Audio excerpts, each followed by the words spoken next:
بزرگوں اور دوستو، انسان اس دنیا میں دو قسم کے ہیں۔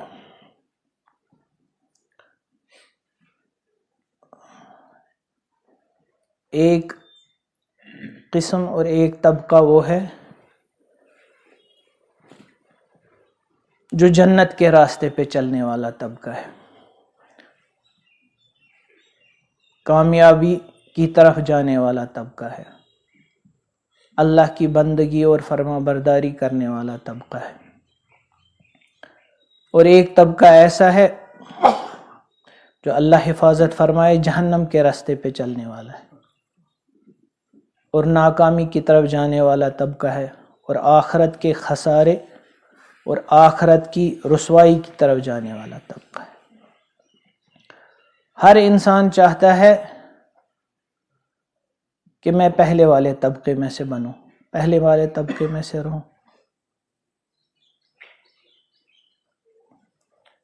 اور ہر انسان شاید یہ سمجھتا ہے کہ میں پہلے والے ہی طبقے میں سے ہوں۔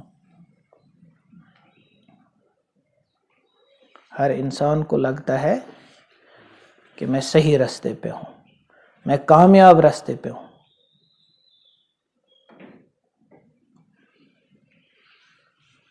اس کی کیا وجہ ہے؟ اس کی وجہ یہ ہے، کچھ تو انسان کو اپنے متعلق خود غلط فہمی ہوتی ہے، اور کچھ اس کو دوسروں کے سننے سنانے سے یہ تاثر پیدا ہوتا ہے کہ میں صحیح راستے پہ ہوں، میں کامیابی کے راستے پہ ہوں، میں آخرت کے راستے پہ ہوں۔ کسی نے تعریف کے دو چار جملے کہہ دیے، کسی نے مدح سرائی کی، تو یہ سمجھنے لگتا ہے کہ حالانکہ اللہ کی نظروں میں یہ کامیاب ہے، اللہ کی نظروں میں یہ کامیابی والے راستے پہ چل رہا ہے کہ نہیں۔ کہتے ہیں ایک لڑکی تھی، اس کی شادی ہو رہی تھی۔ اب شادی سے پہلے جو اس کا بناؤ سنگار کرنے والی تھی، وہ اس کو خوب سجا رہی تھی، تو ہر ایک ان میں سے کہہ رہی تھی کہ آج تو بہت ہی خوبصورت لگ رہی ہے، تعریف کے پل باندھ رہے تھے۔ تو یہ لڑکی رونے لگی، تو جب یہ رونے لگی تو اس کی جو سہیلیاں تھیں انہوں نے اس سے پوچھا کہ تو رو کیوں رہی ہے، تیری تو سب تعریف کر رہے ہیں۔ تو اس لڑکی نے کہا، تعریف تو تب ہے جس کے لیے مجھے بنایا سنوارا جا رہا ہے وہ مجھے تعریف کرے اور وہ مجھے سراہے، یعنی میرا شوہر۔ اگر میں اس کو پسند نہیں آئی تو تمہاری تعریف کرنا مجھے کوئی فائدہ نہیں دے گا، اور اگر تم سب میری تعریف نہیں کرو لیکن اس کو میں پسند آ گئی تو تمہاری تعریف کی مجھے ضرورت نہیں۔ تو ایسے ہی ہر ایک انسان سمجھتا ہے شاید میں صحیح راستے پہ ہوں، لیکن کیا واقعی یہ صحیح راستے پہ ہے؟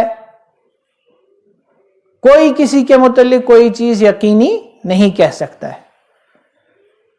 اگر اللہ کسی کے متعلق کہیں، اللہ کے نبی صلی اللہ علیہ وسلم بذریعہ وحی جب ان کو اطلاع کی جائے کسی کے متعلق کہیں تو یقیناً وہ شخص صحیح راستے پہ ہے۔ جیسے ایک بار اللہ کے نبی صلی اللہ علیہ وسلم مسجد نبوی میں تشریف فرما تھے، تو ارشاد فرمایا کہ ابھی کچھ دیر بعد یہاں ایک جنتی آنے والا ہے۔ تو اب سب صحابہ طاق میں رہے، تو کچھ دیر کے بعد ایک صحابی آئے، وضو کا پانی ان سے ٹپک رہا تھا اور اپنے وہ نالین ہاتھ میں لیے، تو دوسرے دن پھر ارشاد فرمایا، دوسرے دن پھر یہی صحابی آئے، تیسرے دن پھر ارشاد، اور تیسرے دن پھر یہی شخص آئے۔ تو ایک تو یہ ہے ایسا قطعی یقین ہو کسی کے متعلق، باقی اصل وہ ہے جس کو اللہ کہیں کہ یہ کامیاب ہے۔ کبھی انسان کسی کے متعلق سمجھتا ہے کہ یہ نیک ہے، یہ بزرگ ہے، لیکن اللہ کی نظروں میں وہ کیسا ہے؟ ایک جہاد کے موقع پر صحابہ کسی شخص کی تعریف کرنے لگے کہ فلانی وہ بڑی بہادری سے لڑ رہا ہے. اللہ کے نبی صلی اللہ علیہ وسلم موجود تھے, بڑی بہادری سے لڑ رہا ہے. تو اس کو جنت کی بشارت دینے لگے تو اللہ کے نبی صلی اللہ علیہ وسلم نے ارشاد فرمایا میں تو اس کو آگ میں دیکھ رہا ہوں. اب جب یہ فرمایا تو ایک صحابی فوراً چوکنے ہو گئے اور چلے گئے اس شخص کو دیکھنے. پھر کیا دیکھا کہ وہ لڑتے رہے جہاد میں اور بہت زخمی ہو گئے. پھر زخموں کی تاب ان سے برداشت نہیں ہو سکی اور ان نے خود اپنی جان لے لی. تو کوئی شخص کیسا ہے یہ تو اللہ جانتے ہیں, یا اللہ کے نبی صلی اللہ علیہ وسلم کو بذریعہ وحی اطلاع کی, اور باقی ہمارا ظن و گمان ہے. قرآن میں اللہ جل جلالہ فرماتے ہیں, اب یہ پہلا والا طبقہ کون ہے, اس کی آسان دو علامتیں اللہ جل شانہ نے بیان فرمائی. اور دوسرا والا کون سا طبقہ ہے, اگر دنیا میں تم دیکھنا چاہتے ہو کہ تم کس طبقے میں ہو تو یہ دو کوالٹیز, دو خصلتیں اپنے اوپر استعمال کرو, یہ کرائیٹیریا, اور دیکھو تم اس طبقے میں ہو کہ اس طبقے میں, پھر کسی کنفیوژن کی بات ہی نہیں رہتی ہے. تو جو خسارے والا طبقہ ہے اس کو کیا فرمایا اللہ جل شانہ نے, فَأَمَّا مَن طَغَىٰ, وہ جس نے سرکشی کی, آزاد زندگی گزاری, کوئی روک ٹوک نہیں, کھانے میں, پینے میں, تجارت میں, لین دین میں, کلام کرنے میں, معاملات میں, معاشرت میں, دین کے ہر شعبے میں سرکشی, اپنی مرضی. وَآثَرَ الْحَيَاةَ الدُّنْيَا, اور جب بھی اس کو دنیا کے معاملے میں اور دین کے معاملے میں ٹکراؤ ہوا اس نے دنیا کو ترجیح دی. بزرگوں اور دوستوں, ہماری زندگی میں صبح سے لے کر شام تک کتنی ہی بار آپ دیکھو گے دین اور دنیا کا ٹکراؤ آئے گا. اگر میں یہ پالیسی بناتا ہوں اس سے میرا ٹیکس بچ جائے گا, میرے پیسے بچ جائیں گے. اگر میں وہاں شرعی وضاقتہ میں جاؤں گا تو میری بے عزتی ہو جائے گی, اور اگر میں مغربی وضاقتہ میں جاؤں گا میری عزت ہوگی. اگر میں اس سے منافع زیادہ کمانا چاہتا ہوں تو تھوڑا مجھے ردی مال بھی اس میں دینا پڑے گا. بار بار ہر ایک کو اپنے اپنے لحاظ سے دین و دنیا کا ٹکراؤ صبح سے لے کر شام تک آتا رہتا ہے, آتا رہتا ہے, آتا رہتا ہے, آتا رہتا ہے. تو اس وقت میں, اس وقت آپ, اور اس وقت یہ شخص کس چیز کو ترجیح دیتا ہے؟ کیا یہ دین کو بلا کر دنیا کو ترجیح دیتا ہے, یا یہ دنیا کو بلا کر دین کو ترجیح دیتا ہے؟ کیا آخرت کو پس پش ڈال کر دنیا کو پکڑتا ہے, دنیا کی اولاد بنتا ہے, کہ دنیا کو چھوڑ کر آخرت کو ترجیح دیتا ہے؟ اللہ کے نبی صلی اللہ علیہ وسلم نے ارشاد فرمایا, جو شخص اپنی دنیا سے محبت کرے گا وہ یقیناً اپنے دین کو نقصان پہنچائے گا, اور جو شخص دین سے محبت کرے گا وہ اپنی دنیا کو نقصان پہنچائے گا. یعنی دونوں چیزیں اکٹھے جمع نہیں ہو سکتی. اب تم ہمیشہ رہنے والے کو مٹنے والے پر ترجیح دو, تم اس سے محبت کرو جو ہمیشہ رہنے والی چیز ہے. تو آدمی اپنا محاسبہ ان دو اگر آدمی جاننا چاہتا ہے کیا میں اصحاب شمال میں سے نہیں ہوں, کیا میں ان سے بچا ہوا ہوں, کیا میں جہنم کے راستے پہ جانے والوں میں سے بچا ہوا ہوں, بس ان دو چیزوں پہ اپنے آپ کو پرکھے. میری زندگی سرکشی والی زندگی ہے کہ فرما برداری والی زندگی؟ اور جب دین اور دنیا کا ٹکراؤ میری زندگی میں ہوتا ہے میں کس چیز کو ترجیح دیتا ہوں؟ میں دین کو ترجیح دیتا ہوں کہ میں دنیا کو ترجیح دیتا ہوں؟ بس پتہ چل جائے. اگر اللہ نے ان دونوں چیزوں سے بچائے رکھا ہے, فرما برداری والی زندگی, سرکشی نہیں, آزادی نہیں. مسلمان بندہ تو آزاد ہے ہی نہیں, نہ بات کرنے میں, نہ کھانے میں, نہ پینے میں, نہ اٹھنے میں, نہ بیٹھنے میں. ہر لمحے اس کو یہ خیال رہنا چاہیے, دھیان رہنا چاہیے, میرا اللہ مجھے دیکھ رہا ہے.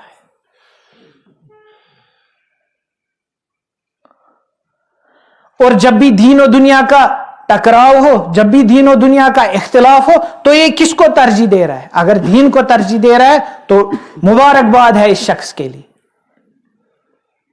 تو اللہ نے 2 کرائیٹیریا بیان فرمائے، اگر تمہیں دیکھنا ہے کہ یہ شخص آخرت میں کامیاب لوگوں میں سے ہے کہ ناکام لوگوں میں سے، اگر یہ 2 خصلتیں ہیں، سرکشی والی زندگی، آزاد زندگی، اور اگر دنیا کو ترجیح دے رہا ہے آخرت پہ، تو سمجھ لو اس کو اللہ فرماتے ہیں فَإِنَّ الْجَحِيمَ هِيَ، یقیناً اللہ کے یقیناً کسی چیز کو کہنے کے بعد اس میں شک کرنا اپنے ایمان کو زائل کرنا ہے، یقیناً اس کے لیے جہنم ہی ہے۔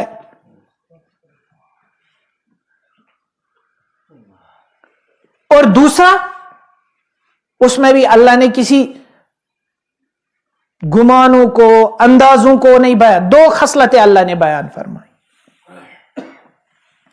وَأَمَّا مَنْ خَافَ مَقَامَ رَبِّهِ، جو شخص اللہ کے سامنے کھڑا ہونے سے ڈرتا رہا، کل مجھے اللہ کے سامنے کھڑا ہونا ہے، کل میری جواب دہی ہے، جو میں نے یہ عمل کیا کل مجھے اللہ کے سامنے اس کا جواب دینا ہے، میں نے یہ نماز پڑھی کل اللہ کے سامنے مجھے جواب دینا ہے، کیسی نماز پڑھی تم نے، میں نے یہ معاملہ کیا، یہ بیچارہ مظلوم ہے، یہ بیچارہ غریب ہے، یہ بیچارہ محتاج ہے، تنگ دست ہے، کوئی اس کے بدلے مجھے وہاں سے سوال جواب کرنے والا، لیکن کل مجھے اللہ کے دربار میں کھڑے ہو کر اس معاملے کا جواب دینا ہے۔ وَأَمَّا مَنْ خَافَ، ڈرتا رہا ہمیشہ، پگہ کیا دن بہ خدایس عزت، پگہ کیا دن بہ خدایس جواب، پگہ کیا ون بہ خدا صبس برونہ کن۔ ہر معاملے میں نماز پڑھ رہا ہے، روزہ رکھ رہا ہے، تلاوت کر رہا ہے، ذکر کر رہا ہے، دنیائی معاملہ تجارت کر رہا ہے، علاج معالجہ کر رہا ہے، اپنے دفتر میں بیٹھا ہے، ہر معاملے میں اس کو خیر پگہ میں خدا از برونہ قائم جواب دوں۔ اگر یہ خصلت ہے اس میں تو 50% کامیاب۔ وَنَهَنْ، اب اتنا ہی نہیں خالی ڈرتا رہا، بس صرف ڈرتا ہے لیکن نفس کی پیروی کرتا ہے نہیں، اللہ تعالیٰ شانو فرماتے ہیں وَنَهَا النَّفْسَ عَنِ الْهَوَىٰ، اور نفس کی خواہشات پہ کی پیروی نہیں کی، نفس کو خواہشات سے روکتا رہا، نفس چاہتا ہے ایسے کرے، یہ اس کو روکتا ہے، پیچھے ہٹاتا ہے، نفس چاہتا ہے یہ کھائے، یہ اس کو پیچھے روکتا ہے، حرام تو حرام، حلال کے بھی جو 10 میں سے 9 حصے ہیں ان سے بھی پرہیز احتیاط کرتا ہے، جیسا حضرت عمر رضی اللہ عنہ نے فرمایا کہ حرام کے ڈر سے ہم نے حلال کے 10 میں سے 9 حصوں سے بھی اپنے آپ کو پیچھے رکھا، ان کو غلط نہیں بلکہ پیچھے رکھا۔ کیوں؟ کیونکہ جو بارڈر پہ رہتا ہے، بالکل بارڈر پہ، کبھی بھی اندیشہ ہے یہ سرحد کے اس پار چلا جائے، ہے نا؟ تو اللہ کے نبی صلی اللہ علیہ وسلم نے ایک حدیث میں مثال دی، جیسے وہ ریوڑ ہوتا ہے بکریوں کا، اس کو ارد گرد باڑ ڈال دی جاتی ہے، اب جو بکری اس باڑ کے ساتھ رہتی ہے بالکل، تو کبھی بھی اندیشہ ہے یہ باہر چلی جائے، اور جو اندر اندر رہتی ہے، اندر اندر رہتی ہے، اس کو ایسا اندیشہ نہیں ہے کہ اس کو بیڑیا کھا جائے گا۔ تو ایسے ہی حلال تو واضح ہے، حرام بھی واضح، کچھ چیزیں ایسی ہیں جن کے متعلق پتہ نہیں۔ تو صحابہ جو تھے اپنے آپ کو، اسی لیے بزرگان دین جو مجاہدہ کرتے تھے وہ کس لیے کرتے تھے؟ کم کھانا، کم سونا، سونا تھوڑی کوئی گناہ ہے، بلکہ ایسا سونا گناہ ہے جس سے آپ کی نماز چھوٹ جائے۔ اب وہ رات کو آدھا گھنٹہ سوتے تھے، جسم کو زیادہ سونے کا عادی ہی نہیں بناتے تھے، کیوں؟ کیونکہ کل اگر یہ جسم سونے کا عادی ہو گیا یہ فجر کی نماز کے وقت بھی نہیں اٹھے گا۔ کم کھاتے تھے، کیوں کم کھاتے تھے؟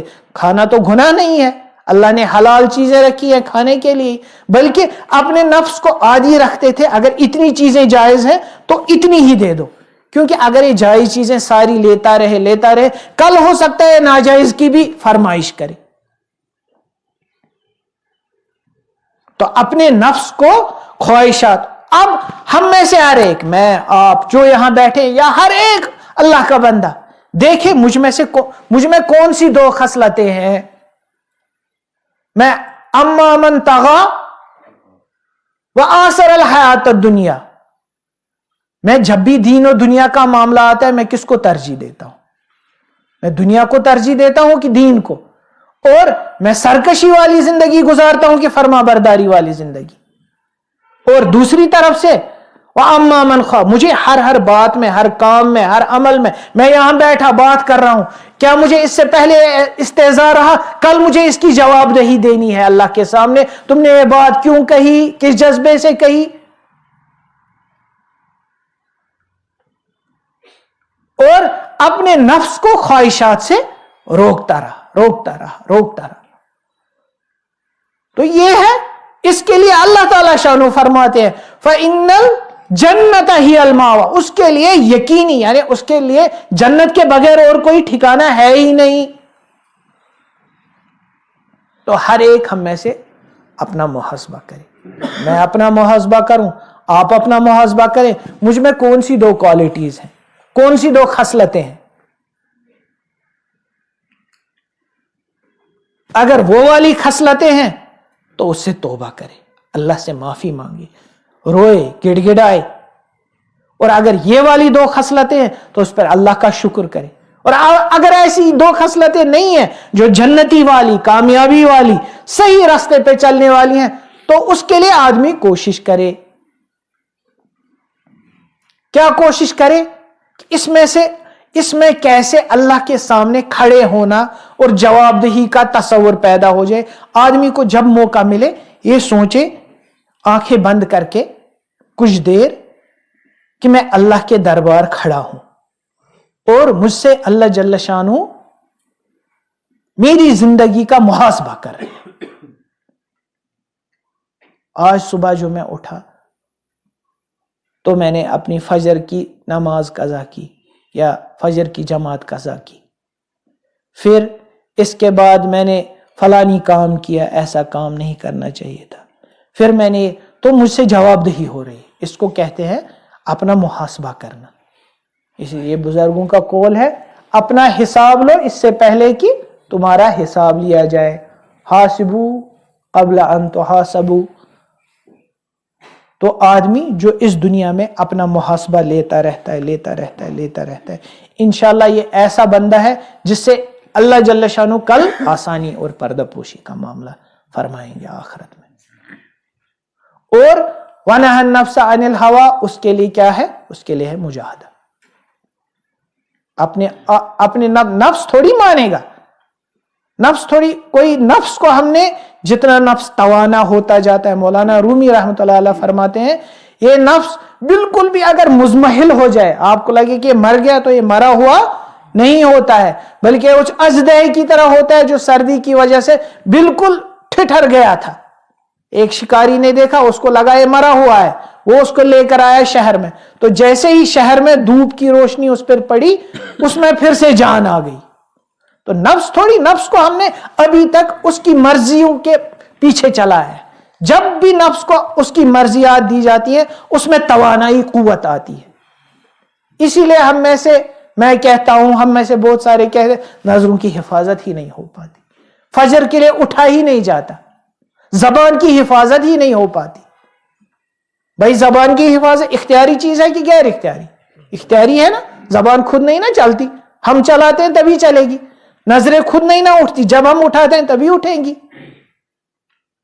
تو چونکہ ہم نے نفس کو اتنا قوت اور قوی اور طاقتور بنایا ہے کہ اب ہماری کمزور روح اس کے آگے ہتھیار ڈال دیتی.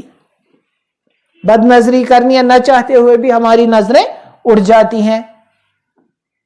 تو اس کے لیے ہے اپنے نفس کو وَنَهَى النَّفْسَ عَنِ الْهَوَىٰ، نفس کو ہوا سے روکنے کا کیا طریقہ ہے؟ اس کو کہتے ہیں مجاہدہ. مجاہدہ کہتے ہیں نفس کی مخالفت. جو نفس کہے تم اس کی مخالفت کرو. اسی لیے بزرگوں نے کہا اگر جائز بھی کہے، جائز میں 10 میں سے 1 دو، 9 نہیں دو، پھر اس میں حرام مانگنے کی جرت نہیں ہوگی. تو بڑے 4 مجاہدے جو ہیں، کم کھانا، کم سونا، کم میل جول اور کم بولنا. اب کم کھانا اور کم سونے کے متعلق آج کل جو محققین ہیں، جو نفسانیت کو، روحانیت کو جانتے ہیں، وہ کہتے ہیں چونکہ ہم کمزور ہیں، اگر کم کھائیں گے تو جتنا کچھ کرتے ہیں وہ بھی نہیں کر پائیں گے. تو کم کھانے میں اب وہ نہیں، وہ تو آپ نے سنا ہوگا پہلے بزرگ وہ دن میں ایک بادام کھاتے تھے، اس پہ گزارا کرتے تھے. اگر ہم ایک بادام کھائیں گے تو ہم پہ آخرت کے وہ سارے مناظر منکشف، وہ ہم اس کو بھی اپنا کا اللہ حفاظت، ہماری نفس میں اتنی خباثت آ گئی ہے، ہم اس کو بھی اپنی بزرگی سمجھیں گے.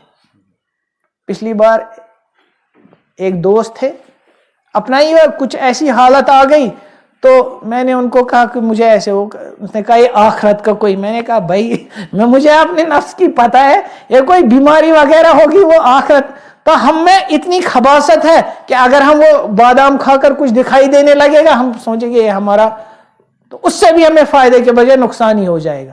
تو کھائے پیے اتنا آدمی کہ انسان کو عبادت پر قوت حاصل ہو، لیکن اتنا نہ کھائے کہ پھر کھانے کے لیے اس کو دوائی کھانی پڑے کہ یہ کھانا ہضم ہو جائے. حضرت ابن عمر رضی اللہ تعالیٰ عنہ کے زمانے میں ایک شخص یونان سے آئے، وہاں بہت بڑے حکیم، تو سب لوگ ان کو دیکھنے کے لیے آئے. تو کہا یہ حکیم صاحب، بولا یہ حکیم صاحب کے پاس ایک خاص دوائی ہے. تو انہوں نے کہا یہ کیا دوائی ہے؟ بولا حضرت ایک عجیب غریب قوت والی دوائی ہے کہ آدمی نے جتنا کچھ بھی کھایا ہو، بس اس میں سے ایک چٹکی کھائے وہ سارا ہضم ہو جاتا ہے، اور وہ جو زیادہ کھانے کے اثرات ہیں سارے زائل ہوتے ہیں. تو حضرت ابن عمر رضی اللہ عنہ نے ان سے جملہ فرمایا، اللہ کے بندے، ہم تو کبھی اتنا کھاتے ہی نہیں کہ اس کو ہضم کرنے کے لیے ہمیں دوائی کھانی پڑے. تو غرض آدمی اتنا کھائے کہ تھوڑی سی، بزرگوں نے کہا تھوڑی سی بھوک ابھی محسوس ہو، اس وقت اپنے آپ کو روک لے. جب یہ تھوڑی سی بھوک پہ نفس کو نہیں نہ دیتا ہے ڈھیل، نہیں کھاؤ پورا پیٹ بھر کے کھاؤ، یہ تھوڑی سی بھوک رکھتا ہے، تو پھر نفس کو ہمت نہیں ہوتی ہے کہ اس کو حرام ہوگا، یہ تو حلال میں سے بھی پورا نہیں کھاتا، اگر اس کو میں حرام کے لیے دعوت دوں گا یہ کہاں جائے گا. ہوا کم کھانا، کم سونا. کہتے ہیں کم سے کم جو عام کام کرنے والے ہیں، عام مطلب جن کو اتنا ذہنی کام نہیں کرنا پڑتا، 6 گھنٹے تو وہ سوئے، اور جن کو ذہنی کام کرنا پڑتا ہے وہ 8 گھنٹے تک سو سکتے ہیں تاکہ ان کا ذہن تیز رہے. اب ایسے نہیں کہ صبح سے شام تک ہم سوتے ہی رہتے ہیں، تو 6 سے لے کر 8 گھنٹے تک سوئے. کم سونا، اب کوئی مجاہدہ کرے گا تو 2 گھنٹے سوئے گا، 3، اس کو بھی وہی انکشاف ہونے لگیں گے، ذہن کی کمزور ہو سمجھے گا میں کمال کو پہنچ گیا. اور کم میل جول، کہتے ہیں کم میل جول میں یہ ہے، اس میں تو کمپرومائز نہیں ہے، لیکن آدمی کے لیے جہاں میل جول میں دینی نفع یا دنیائی نفع ہو اس کی اجازت ہے. دینی نفع یا دنیائی نفع ہو تو اس کی، اور جس میں نہ دینی نفع ہو نہ دنیائی نفع ہو ایسا میل جول کی اجازت نہیں ہے. اور چوتھا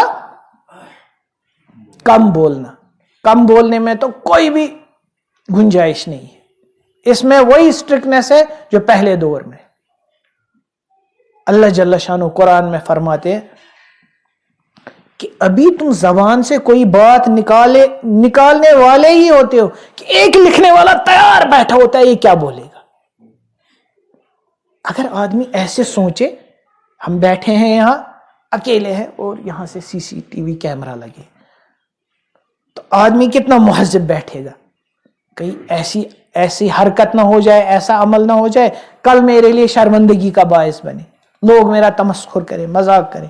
تو آدمی مہذب، تو آدمی سوچے یہ جو میں نے جملہ کہا، یہ جو میں نے بات کی، ایک لکھنے والا تیار ہے اور اس نے یہ بات لکھ لی، اور یہ بات اب مٹے گی نہیں، یہ اللہ کے دربار میں پیش ہوگی جب صحیفوں کے کھلنے کا وقت ہوگا.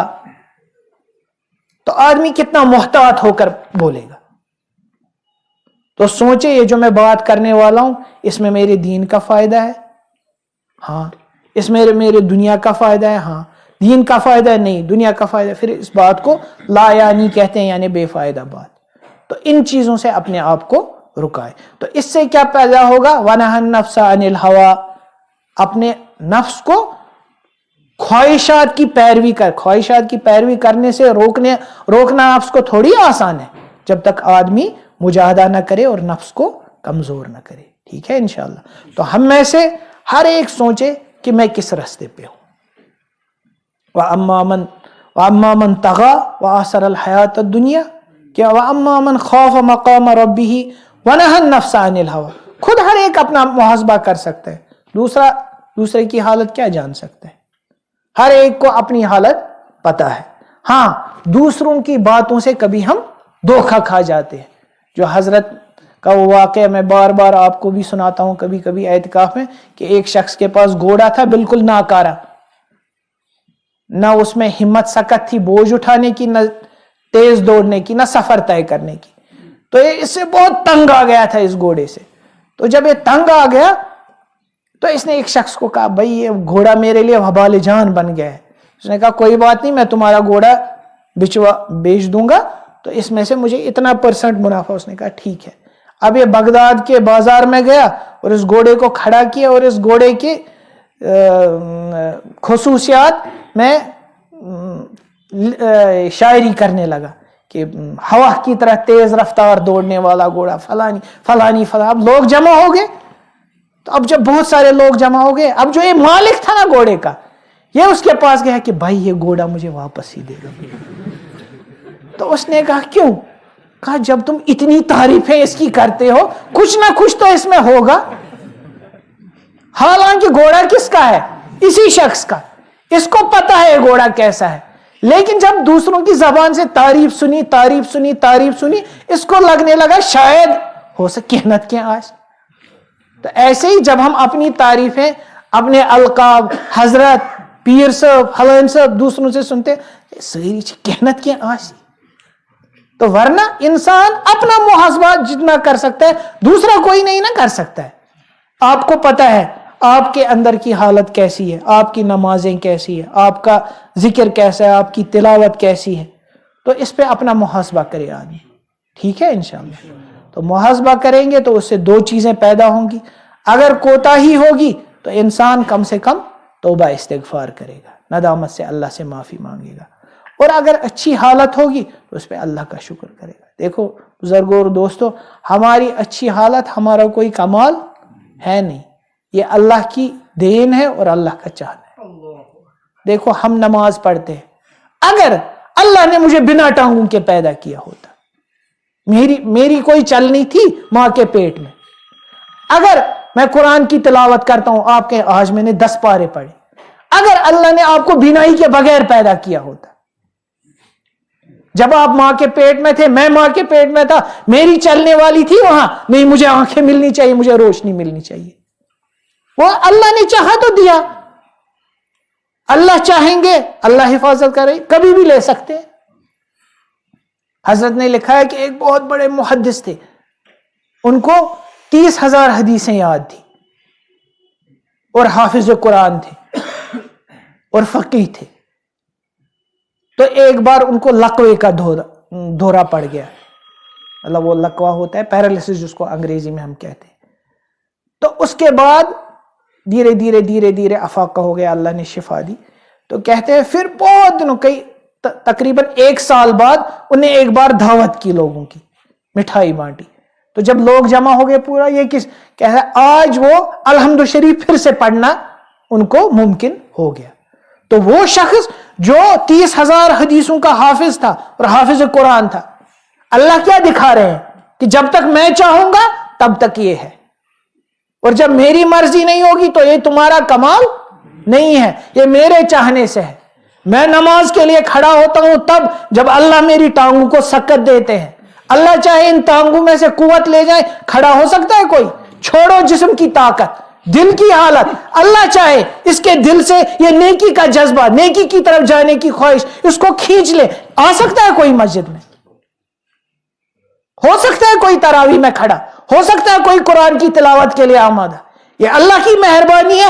اللہ دل میں دائیا ڈالتے ہیں تو بندہ یہ چیز کرتا ہے، اللہ کھینچ لے، ابھی انسان اٹھے اور بدکاری کی طرف چلا جائے. حضرت شیخ نے وہ حضرت عبداللہ اندلسی کا واقعہ لکھا ہے نا، بہت بڑے مریدوں کی جماعت لے کر جا رہے تھے، اچانک ایک نصرانی کی بیٹی پر نظر پڑ گئی اور اپنے دین کو چھوڑ کے اس کے پیچھے چلے گئے. کہتے ہیں ان کے مریدوں میں حضرت شبلی جیسے تھے، تو پھر جب توبہ وغیرہ کی پھر واقعہ ختم ہوا، پھر کسی نے کہا حضرت آپ کے ساتھ یہ آزمائش کیوں آئی؟ انہوں نے کہا اصل میں جب ہم اس شہر میں داخل ہوئے تو میں نے کچھ لوگوں کو آتش پرستی کی بت پرستی کرتے دیکھا، تو میرے دل میں ان کی حقارت پیدا ہو گئی. میں نے کہا کتنے بے عقل، کم عقل، کم ظرف لوگ ہیں، خالق کو چھوڑ کر تو وہ میرا جذبہ اپنی بڑائی کا جذبہ تھا. تو اللہ مجھے دکھانے والے تھے کہ دیکھو یہ سب کچھ جو ہے، جو تم شیخ وقت بنے ہوئے ہو، یہ میری توفیق سے ہے. جب میری توفیق نہیں ہوگی تو تراویح میں 3 پارہ سننا تو درکنار، تمہارے لیے 2 رکعتیں بھی پڑھنی مشکل ہو جائیں گی. تو اسی لیے بندہ اپنے آپ کو اللہ کے سامنے ایسے پیش کرے کہ یا اللہ جو کچھ مجھ سے ہوا آپ کی توفیق سے ہوا، آپ کی عنایت، آپ کی مہربانی سے ہوا، اور جو کچھ مجھ سے برا ہوا وہ میری خباثت نفس، میری برائی نفس کی وجہ سے ہوا. جب ایسا بندہ کرتا ہے، اللہ کہے نہیں، جو کچھ تم نے کیا تم نے خود کیا، ہمت کی.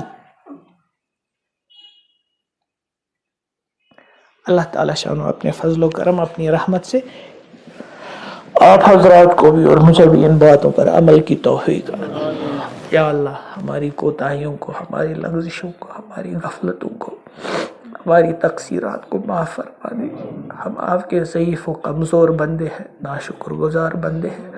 آپ نے ہر قسم کی نعمتوں سے نوازا ہے، آنکھوں کی بینائی، زبان کی گویائی، کانوں کی سماعت، جسم کی طاقت. یا اللہ ہمارا کچھ نہیں، سب کچھ آپ کا دیا ہوا ہے اولائے کریم. لیکن ہم نے آپ کی نعمتوں کو آپ ہی کی سرکشی میں، آپ ہی کی نافرمانی میں، آپ ہی کی حکم عدولی میں استعمال فرمائے. ہم مجرم ہیں یا اللہ، ہم مجرم ہیں، ہمیں معاف فرما دیجیے، ہمیں معاف فرما دیجیے، ہمیں معاف فرما دیجیے. یا اللہ ہم سے جو کچھ ہوتا ہے آپ کے جانے سے ہوتا ہے.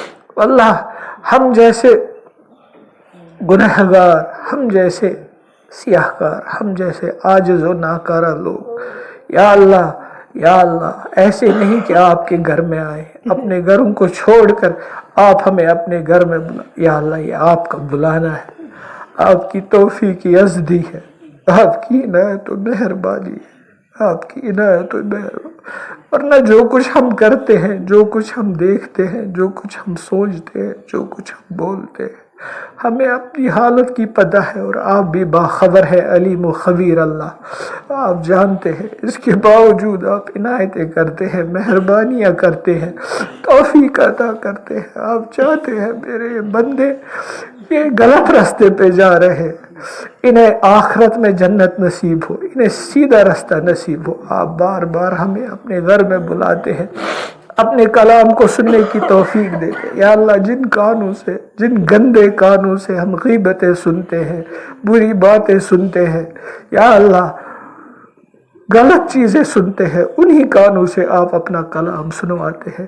جن گندی زبانوں سے ہم غیبت کرتے ہیں، یا اللہ بدگوئیاں کرتے ہیں، یا اللہ بد زبانیاں کرتے ہیں، جھوٹ بولتے ہیں، بہتان باندھتے ہیں، انہی زبانوں سے آپ اپنے کلام کو پڑھنے کی توفیق دیتے ہیں.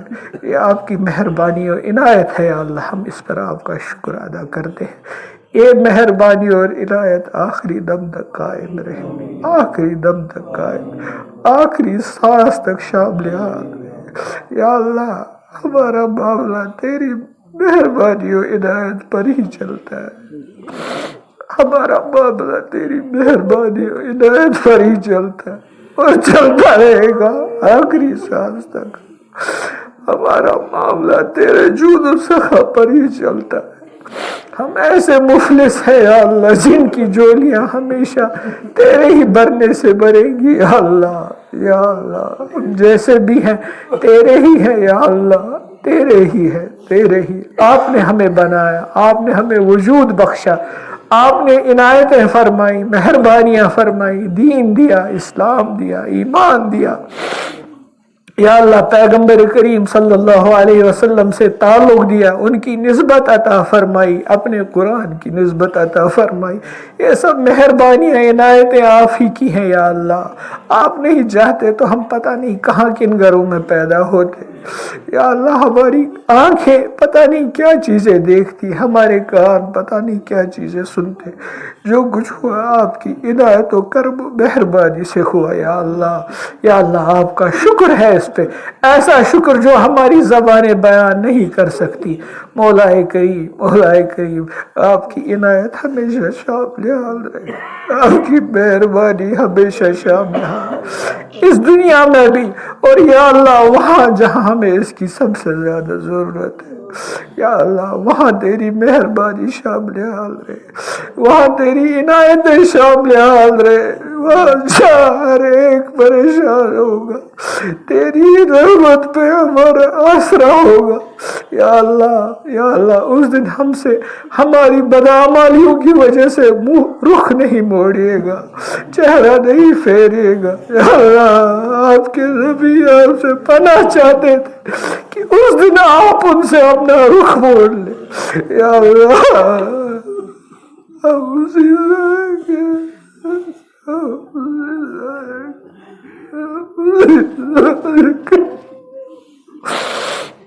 لیکن آپ وہاں اپنا چہرہ نہیں پھیریے گا، نہیں پھیریے گا، جیسے آپ نے دنیا میں یا اللہ شفقت کا معاملہ فرما رکھا ہے، عنایت و مہربانی کا یا اللہ، اس سے زیادہ ضرورت ہمیں آخرت میں ہے، میدان محشر میں ہے، وزن اعمال کے وقت ہے، پولیس رات پر چلنے کے وقت ہے، ترازو کے تولنے کے وقت ہے یا اللہ، اور جنت میں یا اللہ، اور جنت کے بعد بھی یا اللہ آپ ہی کی مہربانیوں کی ضرورت ہے۔ آپ کی عنایت شامل حال رہے، شامل حال رہے، شامل حال رہے۔ جو خطائیں ہو گئی ہیں یا اللہ انہیں معاف فرما دیجئے یا اللہ، تلافی معافات کی توفیق دے دیجئے، حقوق کے ادائیگی کی توفیق دے دیجئے، جو کچھ مانگا عطا فرمائیے، جو مانگنے سے رہ گیا اے ہماری حاجات و ضروریات کو ہم سے بہتر جاننے والے ہمارے شفیق و مہربان رب یا اللہ انہیں پورا فرمائیے۔ ہر وہ خیر خوبی بلائی جس کی درخواست حضرت نبی اکرم صلی اللہ علیہ وسلم آپ کی بارگاہ میں کیا کرتے تھے یا اللہ ہمیں اس میں سے حصہ عطا فرمائیے۔ ان تمام شرور و فتن سے جن سے حضرت نبی اکرم صلی اللہ علیہ وسلم آپ سے پناہ چاہا کرتے تھے، ہمیں پوری امت کو پناہ نصیب کیجیے۔